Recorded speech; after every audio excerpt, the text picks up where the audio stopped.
Shalom, my brothers and sisters. Shalom. It's Brother Amos, and I'm coming back to you with the call to action. Because people want answers. My so-called blacks, Hispanics, Native American brothers, we want answers. We want to know, like, what it is that we're supposed to do.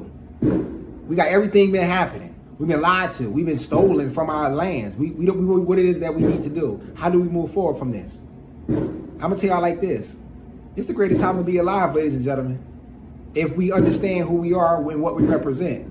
Now, let's recap a little bit. Last week, what I talked about in regards to your finances, you're building financial wealth in different aspects. Let's start here. Life insurance.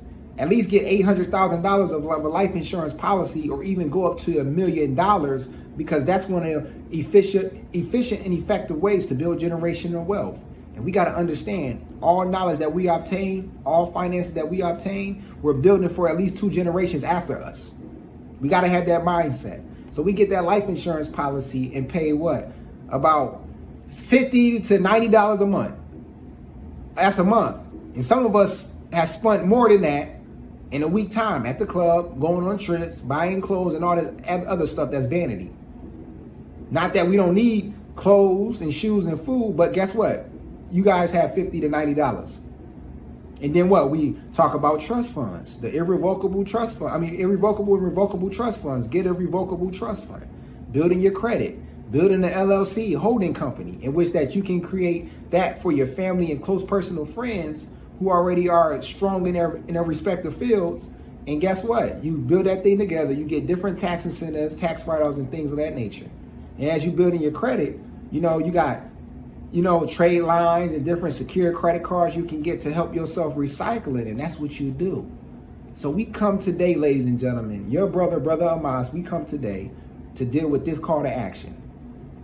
That we gotta dismantle in our minds, and we have to reteach ourselves and forget about anything we've been taught about American history. Because it's American history is synonymous with white supremacy or Caucasian supremacy. Democracy is synonymous with white supremacy. Caucasian supremacy is synonymous with democracy and Christianity. So we got to understand this. This is what Baba Dick Gregory said. The legendary Dick Gregory said this. The truth does not need to be validated by anybody's ignorance. So since you feel that this doesn't matter, and since you haven't studied yourself or studied the world around you or even cared to open your eyes, doesn't mean it's false. This is historical documentation where I'm going to be expanding on. And let's take this out.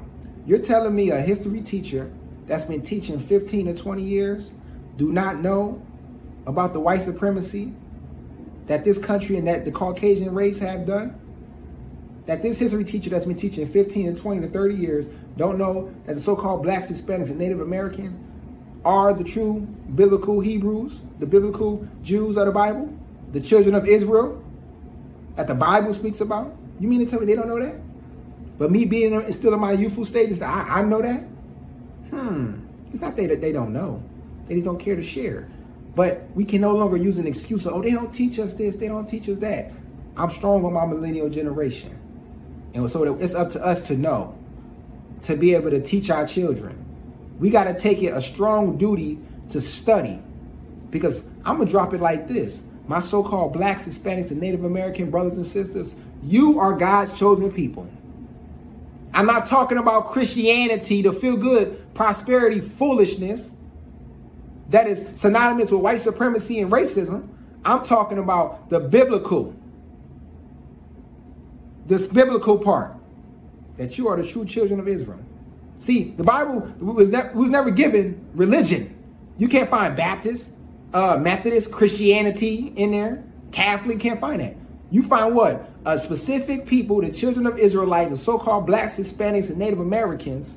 You find that they were given laws, statutes, and commandments and judgments.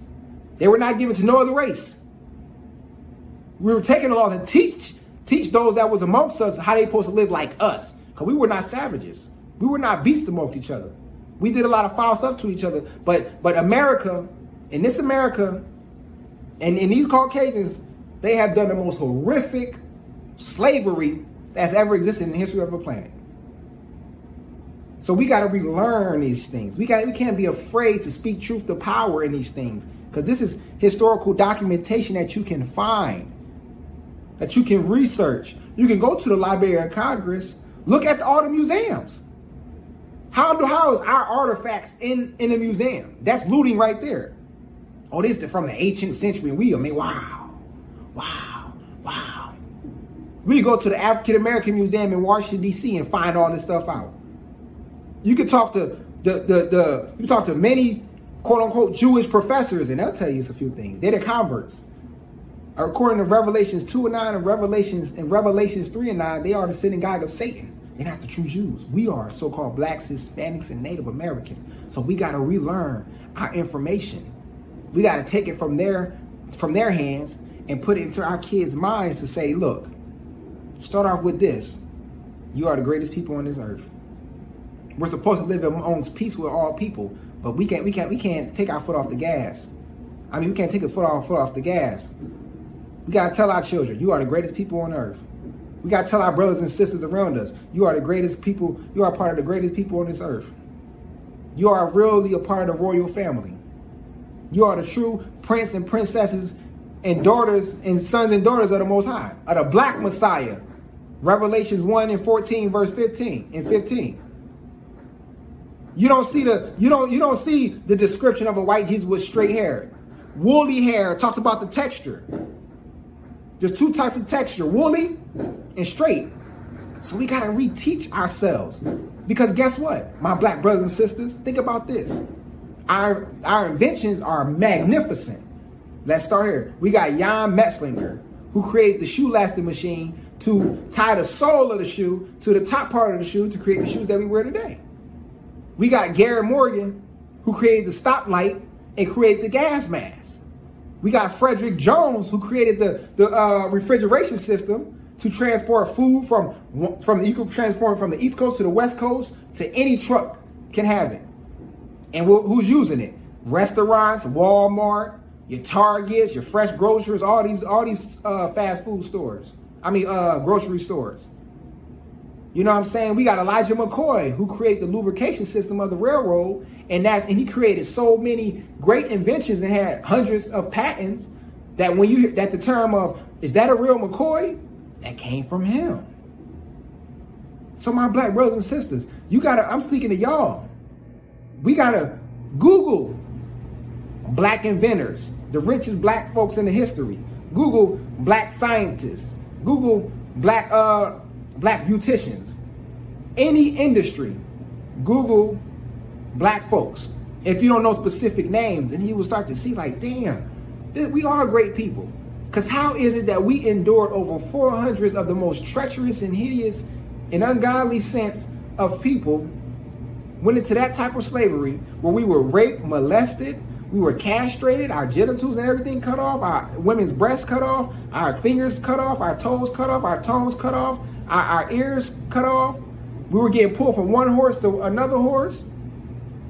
But we're still able to compete and even be some of the most high-powered people in this country, in this day and age. You have to be a special people. You have to be specifically ordained to have that call and have that price. But this ain't no feel-good mess. This is a call to action, ladies and gentlemen. We can't think. And we can't think that we got time to sit back and just be like, yo, that's good, not knowledge. No, it's a responsibility now. I'm responsible to tell y'all these things. Because if I keep this knowledge and I don't share this information and encourage y'all to go look it up for yourselves, I'm guilty. And I'm not dealing with you like I should deal with my brothers and sisters out of love and being lovable. It's not all this love, it's about being lovable. If I know me, if I study and qualify for my said position, and if I self-examine and have conviction, I'm not going to try to do my brothers and sisters wrong. So we got to study ourselves. So then let's open it up to this. Because, Christianity, white supremacy teaches us, turn the other cheek. And they taken out of context. See, that law was given when Christ came to the Israelites, to his disciples. Who are the Israelites? And that's in Matthew 5:38. When he said turn the other cheek. Because the law at the time of Moses was what? An eye for an eye and a tooth for a tooth. So what was taking place? If you do something to me back in the day, during the time of Moses, I would kill you and try to go like that. But Christ came to magnify the law, so he said, no, you don't deal with your brothers and sisters like that. You turn the other cheek, not to the other nations. He wasn't talking about the other nations. He was talking about amongst ourselves. Because guess what? There were certain instances where you can have death be brought on you in the likes of adultery and homosexuality, things of that nature. But it's just like today. We're killing one another, my brothers and sisters, for what? Stepping on your shoe, bumping you, looking at you. No, turn the other cheek. That's not going to harm you. Your brother apologized, or he didn't mean it. Turn the other cheek, because we got a true enemy out here. That's what that's dealing with. Not turn the other cheek when we get in our knees and our necks. George Floyd, Derek Chauvin, for 8 minutes and 46 seconds. Turn the other cheek when we get in our brothers and sisters getting shot in the back, getting choked out, getting stabbed, getting ran over, getting hit with tear gas, hitting water hose. That's not turn the other cheek. That's not what the Bible's talking about. So we turn the other cheek amongst each other to build a nation. Because you are me and I am you. That's how we got to see each other. So now let me touch on one scripture. Let me get that. This is Lamentations, the book of Lamentations, chapter 4, verse 17. Lamentations, chapter 4, verse 17. As for us, our eyes as yet failed for our vain help. In our watching, we have watched for a nation, the United States, that could not save us. So, ladies and gentlemen, my so-called blacks, Hispanics, and Native American brothers and sisters, America's not going to save us. This nation is not going to save us. We've been voting for over 50 years. We've been having to get laws passed just so we can wear our hair in our natural form at work. We gotta get laws passed for tell a cop that you can't chokehold nobody because you are intending to kill them. We gotta pass a law to ride down the street, to get basic human rights that we supposed to be given and we already had when we are in our right state of mind under the Most High and things of that nature. So this nation not gonna save us. It's a sad reality, but this nation not going to save us. And we can't be praying for equality. We're not going to get equality or even the cute word equity. We're not going to get that because their laws are not set up for us. Their laws are for them, to keep them in power. Because of these tiny little laws that they're passing, oh, we're going to ban chokeholds. Oh, we're going to investigate the police. Okay, that's baby stuff. Why are we celebrating that? They know what they should do. They know the power structures. They're friends with these governors, these mayors, these House of Representatives. They know who because they know the little chatter behind the closed doors that they be saying to each other. They know who's really operating in their true power of white supremacy. They know who the Ku Klux Klan members up there, but they want to give us scraps, just like they gave us the chitlins, the most disgusting part, sides and stuff. Why they some of the best of the foods, they gave us scrap. That's what these laws are. So this nation can't save us.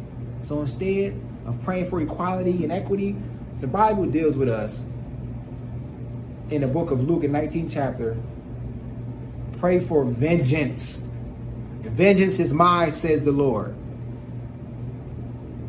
Okay? The Most High ain't this, oh, God loves everybody, talk so calm. That's not the Bible. That's not the biblical Christ that came. The Bible says that he spoke with authority and he was an austere man.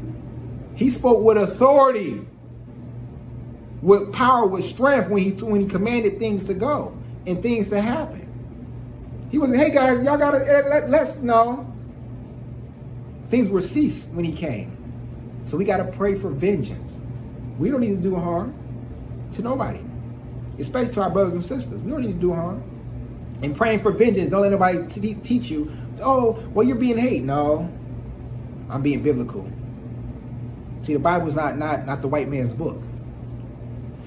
Because there's nowhere in his book that you'll find white supremacy and white people are more powerful and stronger than we are.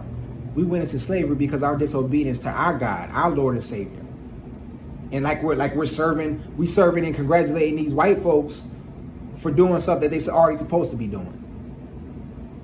And I'm gonna end with this point here. Let's think about this.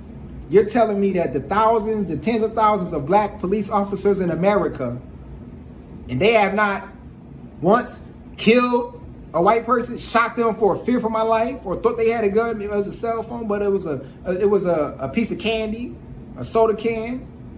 So what happened? You're telling me that black folks are more moral than white folks? That's a thought. And I know that black officers are not killing white folks and things like that. Why? Because they would have been on CNN News. They would have tried to blast that over and over to see, look, it's you killing us too. So it hasn't happened. So you telling me that the tens of thousands of black cops in this United States of America, we know they getting spit on, they getting knives and guns pulled on them, they getting cussed out, they getting hit on, but they ain't pulled their gun to try to and killed nobody and had as many cases as these white officers? Wow. We got to think like that. I got to add this point too because it just came to my mind. We got to understand this. Stop teaching your kids that when they dealing with officers, these wicked ass officers, oh, be quiet, talk calm, keep your hands in plain sight. That doesn't work. Sandra Bland, that doesn't work. Mike Brown, that doesn't work. Alton Sterling, Eric Garner, Breonna Taylor, shit. Ahmaud Arbery, George Floyd, Freddie Gray, Sean Bell, Sean Reed. There's nothing that you can do when filth is around, when wickedness around. And I'm not going to teach my child or my brothers and sisters to bow down to filth, to bow down to wickedness, because then they're going to think something wrong with them. I'm not going to try to get you to think that something's wrong with you when filth is in the air. We know who stinks. I know I took a shower, took a bath, but I'm sitting next to somebody that stink. But I'm saying, you know what? I'm ignoring that. I'm going to say I stink. That's idiotic. So we don't bow down to filth. We rise above it. We the cream of the crop. You do the best you can to understand the Miranda rights. You have the right to remain silent. Anything, that word anything you say can, and here's a kicker, and will be used against you in a court of law. That's not equality. So even if I say, I get pulled over, officer, yeah, I'm going to my house. It's located about 3 blocks down. They can easily say, yo, well, we had a call about a burglary, so you got to step out. So anything you say can and will be used against you in a court of law. We told the truth. We cooperated. We had our hands on the steering wheel. Told Philando Castile, told the officer, I got a gun permit. It doesn't work. This nation cannot save us. So we got to teach our people who they are, what they represent. We got to relearn this foolishness that we've been learning in American history. Speak truth to power. Stop being afraid of this stuff. It's our generation that needs to take this thing over and teach our people. We cannot be caught slacking. We're still in captivity. We had a black president, but guess what? They dogged him out. Called his wife a monkey. Attacked his character. And he had the best, went to the best schools. Constitutional lawyer. Michelle Obama went to the best schools. Children, immaculate. Some of the most cleanest president that we ever had, according to these other presidents. When we look at it, and still attacked him. The man, the greatest position in America, in the world, and they disrespected him. So you think that we exempt? Come on, we gotta study. 2 books a month. I mean, two inventors a month. And then throughout your years, read autobiographies about our black brothers and sisters. Find out. So with that, ladies and gentlemen, come on. It's our time. This call to action. Get activated. This ain't no, let me feel good. No, this is a responsibility message. And with that, my brothers and sisters, I say shalom.